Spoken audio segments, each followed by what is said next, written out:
आज के इस वीडियो में आपका स्वागत है। और आज मैं आपको जो कमोडिटी मार्केट होता है उसके बेसिक्स बताऊंगा। अब मैं ये वीडियो इसलिए बना रहा हूँ, देखिए इसकी वजह ये है क्योंकि मैंने आपको पता होगा कमोडिटी मार्केट में ट्रेडिंग करता हूँ और उस पर कई सारे वीडियो भी बनाए हैं, जिस पर मैंने एक प्लेलिस्ट भी बनाई हुई है कमोडिटी मार्केट की, आप वहाँ से आके देख सकते हैं।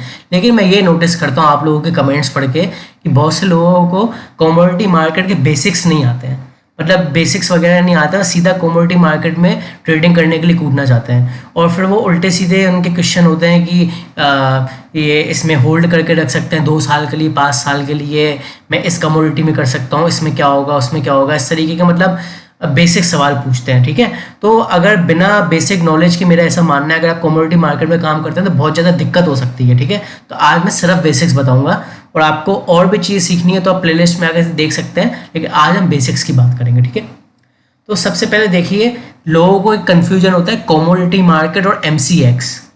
जैसे मैंने किसी को बोला था कमेंट में कि हाँ कमोडिटी मार्केट में हो जाता है प्रॉफिट, तो उन्होंने मुझे बोला नहीं मुझे कमोडिटी मार्केट में नहीं, मुझे MCX में करना है। और एक ने मुझे बोला कि मुझे MCX के एक ही शेयर में करना है। हालांकि MCX में तो शेयर्स होते ही नहीं है, उसमें तो कमोडिटीज़ होती हैं। तो पहले हमें ये जो है कन्फ्यूजन दूर करना है। अब कन्फ्यूजन कैसे दूर करेंगे, देखिए सबसे पहले क्या है, जैसे शेयर मार्केट होता है वैसे कमोडिटी मार्केट होता है। ठीक है, शेयर मार्केट के 2 एक्सचेंज होते हैं, NSE यानी कि नेशनल स्टॉक एक्सचेंज और BSE यानी कि बॉम्बे स्टॉक एक्सचेंज। ठीक, कमोडिटी मार्केट के भी एक्सचेंज होते हैं, जिसमें से एक होता है MCX यानी कि मल्टी कमोडिटी एक्सचेंज, और दूसरा होता है NCDEX यानी कि national commodity and derivative exchange. ठीक है, तो मल्टी कमोडिटी एक्सचेंज MCX और national commodity and derivative exchange. तो अब यहाँ समझने की बात यह है, जैसे NSE BSE एक्सचेंज होते हैं वैसे कमोडिटी मार्केट के ये एक्सचेंज होते हैं। अब कोई कहता है मुझे MCX ट्रेडिंग करनी है, आपने बहुत से लोगों को सुना होगा कहते हुए MCX ट्रेडिंग। तो MCX ट्रेडिंग क्या है, देखिए MCX ट्रेडिंग का ये मतलब है वो कमोडिटीज़ जो MCX के एक्सचेंज में ट्रेड होती हैं। जो MCX के एक्सचेंज में ट्रेड होती हैं वो होती हैं नॉन एग्रीकल्चरल कमोडिटीज़। अब नॉन एग्रीकल्चर कमोडिटीज़ कौन कौन सी हो गई, नॉन एग्रीकल्चर कमोडिटीज़ में हो गया जो एग्रीकल्चर की नहीं है, मतलब कि gold, silver, crude, natural gas, zinc, aluminium. तो ये तो हो गई नॉन एग्रीकल्चर कमोडिटीज़ जो कि MCX के एक्सचेंज में ट्रेड करी जाती है। अगर आप इन नॉन एग्रीकल्चर कमोडिटीज़ में ट्रेड करते हैं तो ऐसा कह सकते हैं कि मैं MCX मार्केट में ट्रेड करता हूँ। हालांकि मार्केट तो कमोडिटी मार्केट ही होता है, लेकिन कुछ लोग बोलते हैं, वो गलत बोलते हैं, MCX एक्सचेंज का नाम है। ठीक है, और दूसरा एक्सचेंज होता है NCDEX। अब इस NCDEX में क्या है, इसमें एग्रीकल्चर कमोडिटीज़ में सिर्फ ट्रेड होता है, मतलब कि नॉन एग्रीकल्चर नहीं, एग्रीकल्चर कमोडिटीज़। इसमें क्या हो गया, जैसे कि जीरा, टर्मरिक, बार्ले, एग्रीकल्चरल की चीज़ होती है ना, और कॉटन वगैरह, तो इसमें इन सारी कमोडिटीज़ में ट्रेड होता है। लेकिन प्रॉब्लम ये है, कोई ये नहीं कहता मैं NCDEX में काम कर रहा हूँ या मुझे NCDEX मार्केट सीखना है। अब क्यों, क्योंकि देखिए जो ये NCDEX मार्केट है इसमें कमोडिटीज़ जो होती हैं ट्रेड वो एग्रीकल्चर कमोडिटीज़ होती हैं, और इंडिया में हमारे यहाँ एग्रीकल्चर जो कमोडिटीज़ हैं उसमें बिल्कुल भी वॉल्यूम नहीं होता है, मतलब कि बिल्कुल भी जरा भी वॉल्यूम नहीं होता है, आप इसमें काम नहीं कर सकते। तो इसलिए सब जो है NCDEX है उसको एक साइड में कर देते हैं, जो एग्रीकल्चर कमोडिटीज़ है उसको एक साइड में कर देते हैं, और इसलिए कोई इसकी बात नहीं करता। और इसलिए आपको ये मैंने कभी सिखाया भी नहीं है, क्योंकि जाहिर सी बात है वॉल्यूम नहीं होंगे तो आप करोगे काम कहाँ से। ठीक है, तो अब बचता है MCX यानी कि मल्टी कमोडिटी एक्सचेंज। अब यहाँ पे आपको नॉन एग्रीकल्चर कमोडिटीज़ मिलेंगी।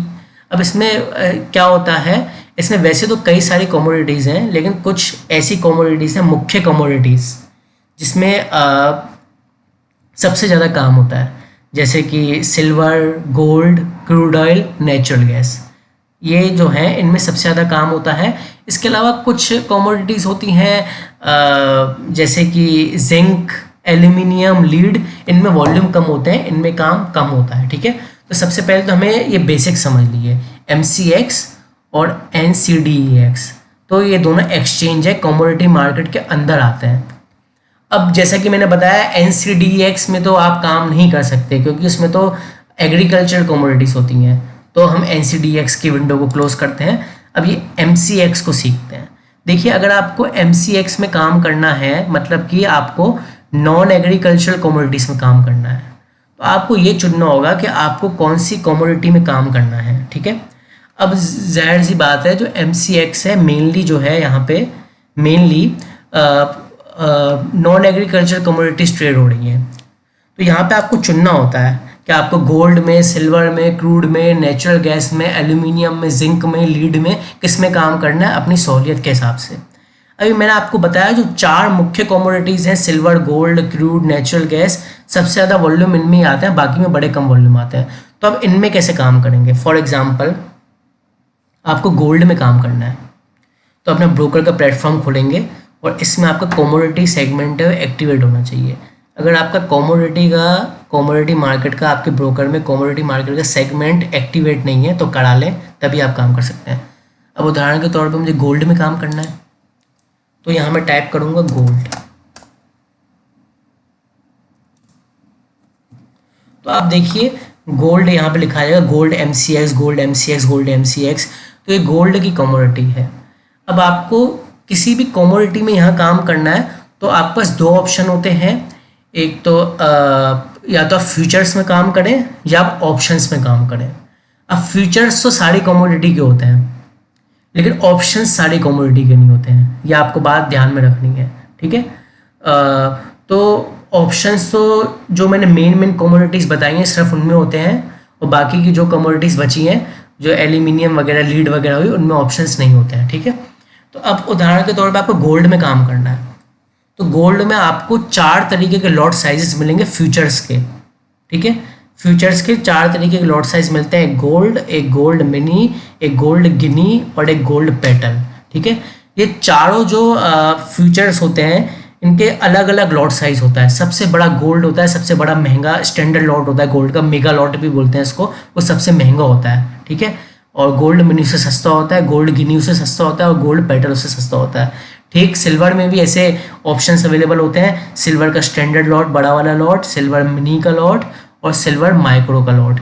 ठीक, उसी तरह क्रूड ऑयल में 2 लॉट होते हैं, एक क्रूड ऑयल का स्टैंडर्ड मतलब मेगा लॉट और क्रूड मिनी का लॉट। नेचुरल गैस के भी 2 लॉट होते हैं, एक नेचुरल गैस का नॉर्मल लॉट और नेचुरल गैस का मिनी का लॉट। ठीक है, अब मान लीजिए आपको गोल्ड में करना है तो अब मुझे गोल्ड में करना है, गोल्ड मिनी में। गोल्ड मिनी का सेकंड नंबर पे थोड़ा छोटा लॉट होता है, तो मैं टाइप करूंगा गोल्ड M। यहाँ गोल्ड M टाइप किया, यहाँ पे गोल्ड M करके फ्यूचर्स के कॉन्ट्रैक्ट आ गए। अब मैंने बाय भी कर सकता हूँ, लॉन्ग पोजीशन भी बना सकता हूँ और शॉर्ट सेल भी कर सकता हूँ। अब मान लीजिए मैं दिसंबर का करना है तो मैं बाय करूँगा इसको, या कितने लॉट्स चाहिए मैं बताऊँगा और मुझे बता दिए जाएंगे कितने पैसे लग रहे हैं इसके लिए। मतलब 68,400 कुछ अप्रॉक्स लगेंगे एक लॉट के। इस एक लॉट के हमें 1 रुपीज़ की मूवमेंट पे 10 रुपये मिलते हैं। ठीक है, ये बात आपको ध्यान देने की है। स्टैंडर्ड लॉट के 100 रुपये मिलते हैं, इसके 10 रुपये मिलते हैं हमें। तो ये ऐसे होता है। ठीक, सिल्वर में भी इस तरह होता है। ठीक, नेचुरल गैस में भी इस तरह होता है। अब जो गोल्ड के 4 तरीके के लॉट हैं, इनका लॉट साइज भी अवेलेबल होता है, अलग अलग होता है। इनके 1 रुपीज़ की मूवमेंट भी अलग होती है और इन सबके फंड्स भी अलग होते हैं, मतलब पैसे भी कम ज़्यादा चाहिए होते हैं इनके साइज़ के हिसाब से। जैसे गोल्ड मिनी में 68,000 मैंने कुछ बताया। अब सबसे छोटा जो गोल्ड का लॉट होता है गोल्ड पेटल। मैं अगर गोल्ड पेटल टाइप करूँगा आप यहाँ देखोगे गोल्ड पेटल सबसे छोटा लॉट होता है। यहाँ मैं एक लॉट अगर बाय करना चाहूँ तो 696 रुपीज़ का है ओनली। कितना सस्ता है, लेकिन इसका 1 रुपीज़ इजिकल्स टू 1 रुपीज़ ही होता है। मतलब 1 रुपये के मूवमेंट पे आपको 1 रुपये ही प्रॉफिट या लॉस होता है, 10 रुपये का नहीं होता है। ठीक है, तो इसमें ये कहानी है। अब आपको ये चारों जो हैं गोल्ड के जो है सीखने हैं कि ये चारों का लॉट साइज़ क्या होता है, कितना प्रॉफिट और लॉस का क्या क्या रहता है। तो मैंने इसका एक वीडियो बनाया है जिसका लिंक मैं आपको डिस्क्रिप्शन में दे दूंगा, वहाँ से आकर देख सकते हैं। ठीक है, इसके अलावा आपको कमोडिटी ऑप्शंस, जैसे कि मैंने आपको बताया था, वो ऑप्शंस जो है किसी किसी कमोडिटी में होते हैं, आप सारी कमोडिटीज़ में नहीं कर सकते हैं। अगर आपको कमोडिटी ऑप्शंस भी सीखने हैं, ऑप्शंस में काम करना भी, तो उसका लिंक भी मैं डिस्क्रिप्शन में डाल दूंगा, अब वहाँ से आके ये वीडियो देख सकते हैं। लेकिन अब आपके कुछ जो बेसिक्स क्वेश्चन है उनका सवाल का जवाब दूंगा।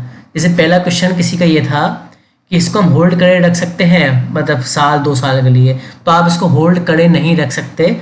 ये फ्यूचर्स हैं, आपने नवंबर का फ्यूचर लिया तो आपको नवंबर में इसको, नवंबर की एक्सपायरी में आपको सेल करना पड़ेगा। अगर आप सेल नहीं करते तो ये ब्रोकर ऑटोमेटिक सेल कर देगा आपके बिहाफ पे, ठीक है। तो आप इसको मान लीजिए नवंबर के आपने किसी भी कमोडिटी का नवंबर का आपने कॉन्ट्रैक्ट लिया है, तो आपको नवंबर की एक्सपायरी में आपको सेल करना पड़ेगा, राजी के राजी, नहीं तो ब्रोकर कर देंगे, ठीक है। आपने सिल्वर का भी लिया है मान लीजिए दिसंबर का, तो आपको दिसंबर तक करना पड़ेगा, ठीक है। तो मतलब जिस मंथ का आपने कॉन्ट्रैक्ट लिया हुआ है वो आपको एग्जिट करना ही पड़ेगा, उसको आप ऐसा आगे नहीं बढ़ा सकते।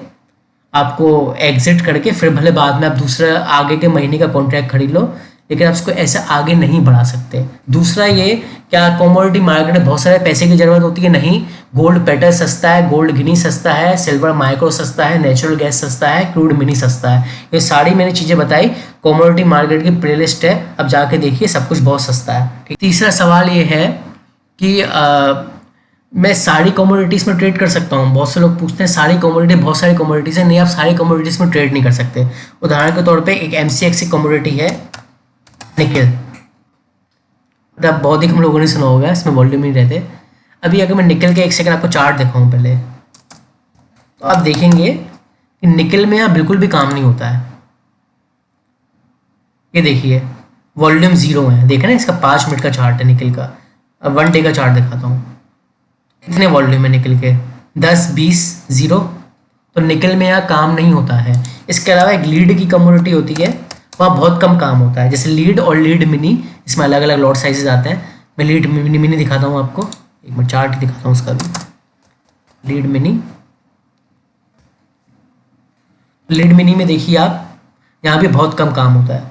यहाँ डेली के इसके 300, 400, 500 ऐसे वॉल्यूम है, 700, तो यहाँ भी बहुत कम काम होता है। लेकिन अगर आप बात करेंगे सिल्वर माइक्रो की, जैसे मैं बताया ना मुख्य कमोडिटीज़ हैं कुछ, गोल्ड, सिल्वर वगैरह, क्रूड ऑयल की, तो अब मैं सिल्वर माइक्रो दिखाता हूँ। सिल्वर माइक्रो इसलिए दिखाऊंगा क्योंकि सबसे छोटा लॉट है सिल्वर का, जिससे पैसे बड़े कम लगते हैं। सिल्वर माइक्रो का आगे का लॉट, तो सिल्वर माइक्रो के इस वक्त 15,668 रुपीज़ के एक लॉट है सिल्वर माइक्रो का। और इसके अगर आप चार्ट की बात करूँ तो इसमें काफ़ी वॉल्यूम मिल जाएंगे आपको। यहाँ देखते हैं,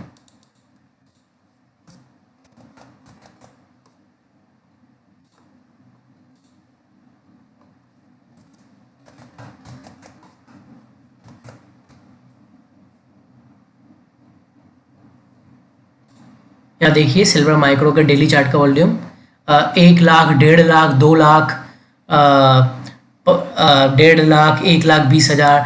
ये वैसे तो अगर शेयर मार्केट के हिसाब से देखें तो कोई खास वॉल्यूम नहीं है, लेकिन कमोडिटी मार्केट के हिसाब से इस वक्त सबसे ज़्यादा वॉल्यूम है।